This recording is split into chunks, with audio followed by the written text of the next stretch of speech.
بسم اللہ الرحمن الرحیم۔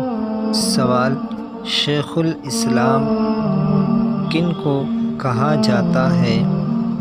اس کا جواب ہے حضرت ابو ذر غفاری رضی اللہ تعالی عنہ کو۔ سوال نمبر 2، سب سے پہلے بیعت رضوان کرنے والے صحابی کا نام بتائیں۔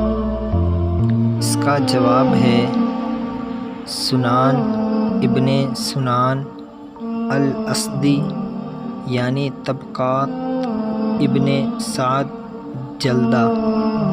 سوال نمبر 3، مدینہ ہجرت کرنے والے سب سے پہلے صحابی کا نام بتائیں۔